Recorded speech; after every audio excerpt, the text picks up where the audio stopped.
Welcome back to the market right here on ET Now. As of now, the GIFT Nifty is indicating a very flat start for our markets. But yes, indeed, a lot of sector churning that is already underway. Every day a leadership has been taken by one of the other sectors. Yesterday was what seems to be the day of pharma pack. What could be in store for today and in the medium term? What your strategy be like?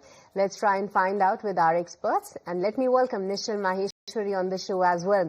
Hi Nischal, morning and good to be speaking with you. And Nischal, the global handover seems to be pretty decent. The Fed announcement is already through, and the next trigger or something that the markets will be waiting out for is actually the GST reset taking place from the first day of Navratra.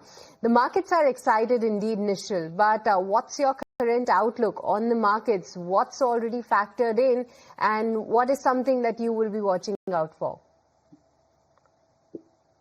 So I think the global situation seems to be in a better spot now. I think a lot of uncertainties sort of, I would say, not out of the way, but I'm saying there is some more clarity.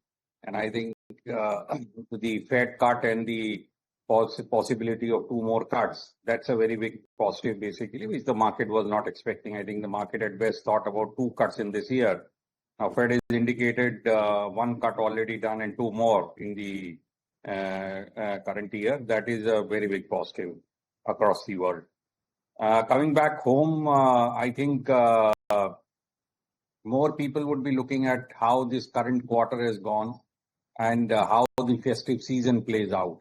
So GST cut is sort of already priced in, but I think people would want to see basically how it all pans out, because it's going to take at least a couple of quarters for the GST effect to happen.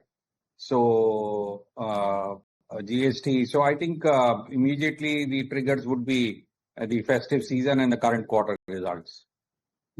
Right, okay, so those are the big triggers to watch out for the market going ahead. Nischal, let's get sector specific and talk about some sectors that have been gaining steam lately.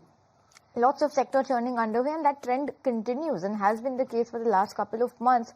So you've had PSU banks and pharma, 2 sectors that have done well over the course of this week, as is the case with real estate. Now, amid all this sector churning, how must one place their portfolio to understand what could be the sector that could do well in terms of medium to long term, and not only based on immediate news flow? So I think the short term, one should look at sectors like consumption, basically, which is going to be the beneficiary of the local announcements which have been made. The GST rate cut, the tax rate cuts which had been announced way back in February. So I think all of this is going to actually work out in the current quarter and the next quarter. So I think in the short term, one should look at the consumption sectors. In the longer term, I think given that the interest rate cuts have happened in the US, so IT is another sector where one should be looking at. So domestically, interest rate, and it also opens, by the way, some more space for RBI to go ahead and maybe take some more cuts. So interest rate sensitives and consumption, these are the 2 ones basically which I would be looking out for. Rate sensitives, what's looking like the strongest sector? Is it autos? Is it real estate? Or would you say stick with banks? So I think autos and banks, I would, if I have to rank it, autos, banks, and then real estate. I think these are the 3 sectors which are making a comeback.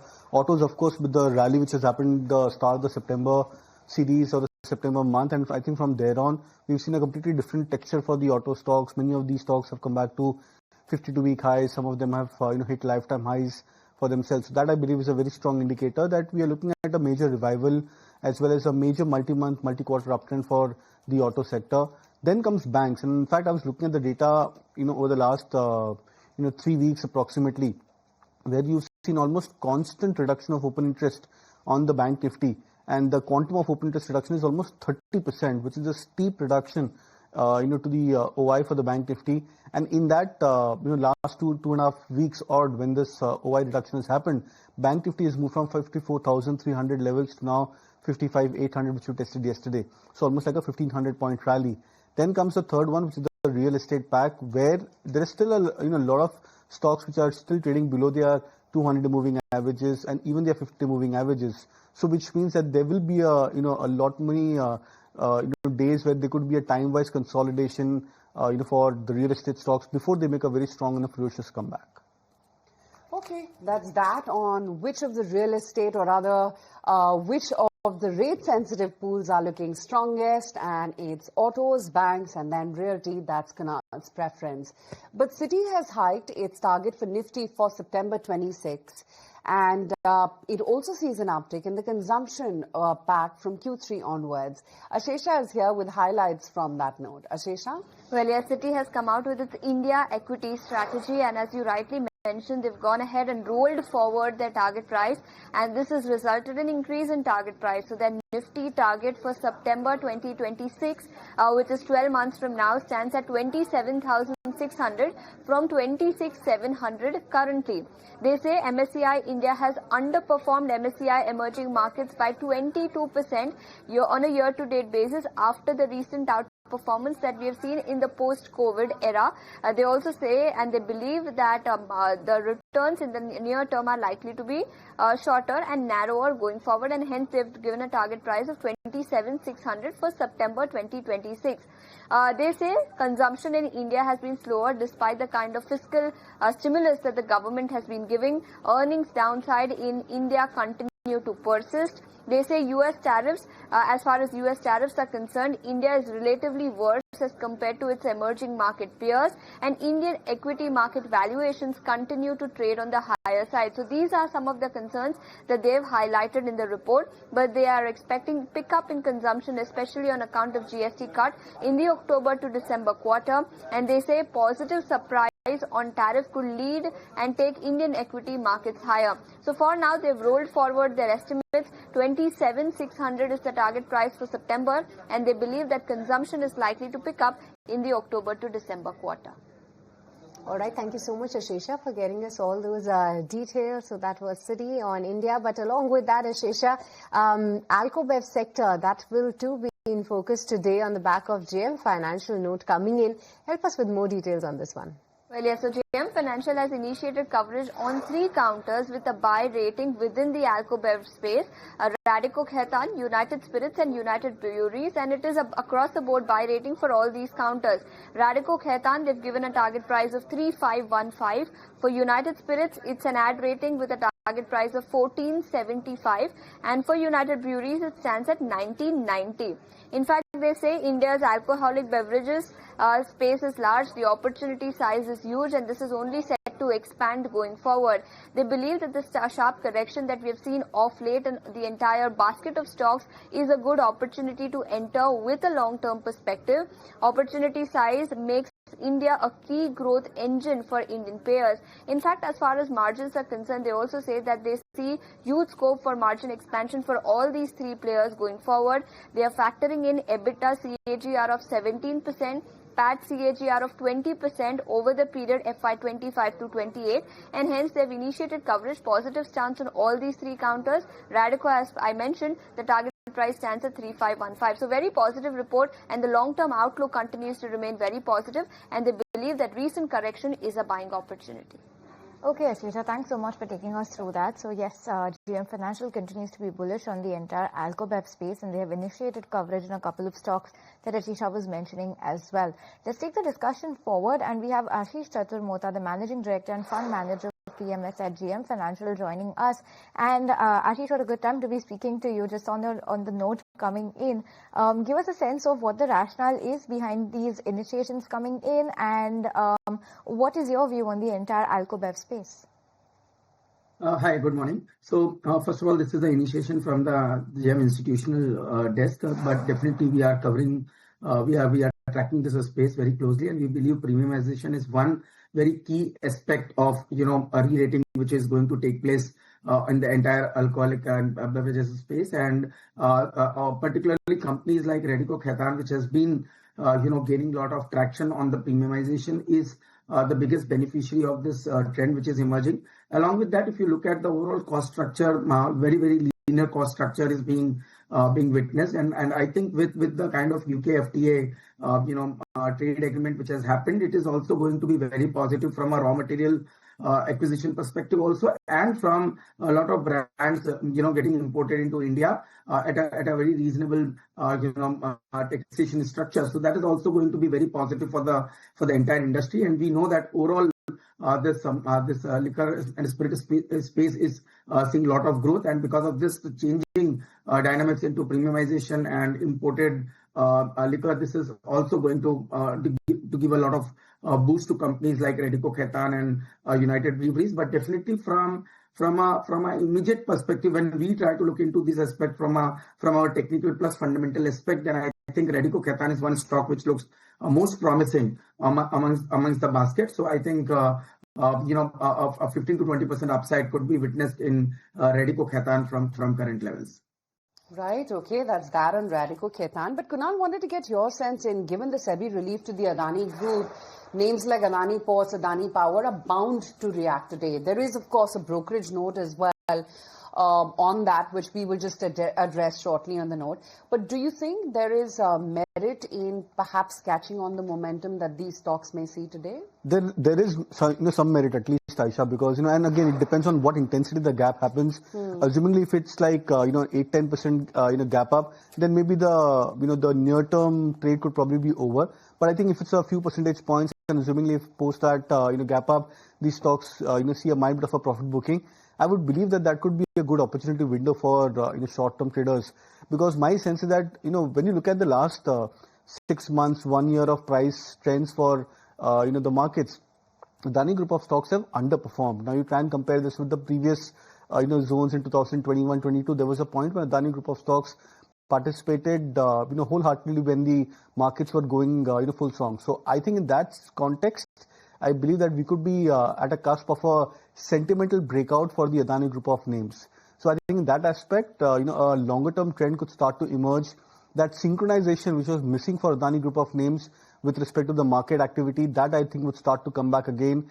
The aspect of volatility which was associated to be very high with the Adani Group of names, that should also subside, and which should aid the short term movements further for the stock prices. So I think on a net to net effect, I would believe that yes, from a medium to long term play, this should be positive for the Adani Group of names. All right, so let's watch out for the Adani Group of counters. But Nischal, just yesterday we had seen Maruti Suzuki actually coming out with their price revisions, and it was surprising to note that the difference between the previous GST and this GST rate was 10%, but the company has actually gone ahead and announced price cuts more than that. Some reports are highlighting that it could help in a way Maruti Suzuki to get more volume, especially in the entry-level segment where the discounts or the price cuts have gone as high as 24%. But what's your take on the auto pack-in, especially Maruti Suzuki? How do you see the news flow impacting the company? So I think it's positive basically. As you may be aware, the four-wheeler sector per se basically is having huge stocks in the pipeline. And that is one of the issues basically if you really look at it on the PV side. So I think the companies are utilizing this, not only the GST impact, they are passing it to the consumers, but over and above basically given that it's a festive season, they are giving something more so as to clean out the whole backlog. So it's going to be positive. You are going to see at least for the next 2 quarters positive numbers as far as the volumes are concerned. My preference is for the four-wheelers over the two-wheelers. And I want to make a disclosure. I have a position in Maruti Suzuki personally. The news flow, Nischal, around defense as well as railways seems to be picking up quite a fair bit. And we've discussed this in the past as well. Today, for instance, Texmaco Rail has bagged an order almost about 87 odd crore rupees from Ultratech Cement. Just wanted to understand where within defense and railways would you have courage to take fresh positions? I have always maintained basically these are all hugely overpriced stocks. And one should wait for more corrections in the sector. At least for defense, I can say that there is a very long runway. Government's focus is there, And that's why one can look at saying whenever there is a big correction, one should look at it. For railways, I'm not very sure actually. I think these are small orders and I think it's all routine orders basically which are coming. If you really look at it, I've told in my earlier discussion also for the last 2 years, the allocation to the railway sector has been flat. So I would be cautious on the railway side.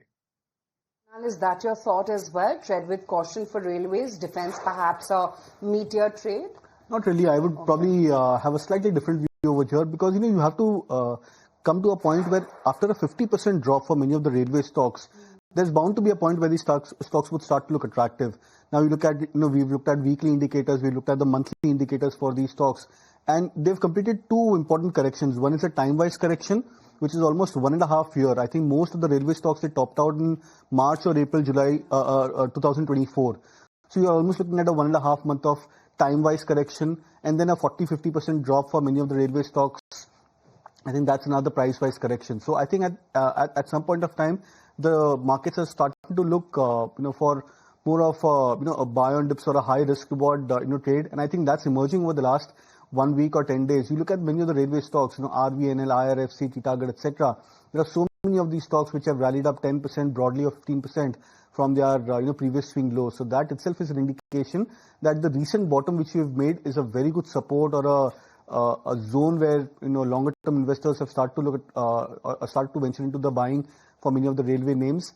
I also believe that the defense stocks would start to come back into a breakout mode. So far we've seen the move being concentrated towards just very few defense names. I think Bharat Dynamics has done reasonably well. You've seen Bharat Electronics moving from 360, 70 levels to 410 odd mark. You've seen some reprieve coming back into the likes of GRSC, Mazagon Dock. But then I think the entire pack has to go into a synchronized up move further from current levels. So I would believe that it should be both legs, which could play, very well over the medium to long term. Right, okay, that's that. Ashish, any ideas or stock strategies that you may have within the defense pack specifically? Yeah. So Aisha, we are positive on the defense as a space. The reason being there is a very significant allocation being seen on the entire defense side of the business from the government. There's a lot of intent there, and this is getting executed. So all this is, indicating that a defense on any dip is a great opportunity, and we have already witnessed some serious profit booking in some of the large defense plays. If you look at a player like Solar Industries, which has seen a correction from almost 19,000 and now corrected to close to 14,000, 14,300 kind of trajectory, is giving a sense that there is a lot of going to be base building now at current levels, and with very strong revenue visibility, almost 25% kind of CAGR in terms of the profit, and EBITDA. In terms of profitability metrics perspective, or if you look at the ROE or ROC metric of a company like Solar Industries, it looks like this dip would be a great opportunity to enter. So Solar Industries would be my top pick. Technically, there's a good base being formed around 13,800. So if that level continues to hold, then I think 17,000 to 18,000 could be the potential upside which could be seen into Solar Industries. In the PSU defense, I think Bharat Electronics, with the kind of order inflow which we are witnessing for this company, this looks a very interesting bet, where we believe a potential to move towards 450, 460 kind of trajectory in next 6 to 8 months could not be ruled out. So Bharat Electronics would be my second preferred bet within the defense basket. So that's the take coming in on the defense and some stocks that Ashish is liking at the moment. But Nischal, while we were talking about auto, I also want your view on auto anchors and especially some of the tire stocks in particular that seem to have fizzled out for now. But in the last 6 months or so, they've given a quite a good run up. Would you still be positive on some auto anchors and especially the tire theme? So I would be, I'm saying the companies which are more export oriented, I would actually go out and look at that, given that we are now getting some sort of a deal going through as far as US is concerned, and the stocks have corrected quite a bit. So I would be looking out there. And as far as tires are concerned, I think because I have not tracked them, so I'm not able to really give you a very clear view on the tire side. Okay, Nischal, great to have you on the show. Thanks as always for joining in.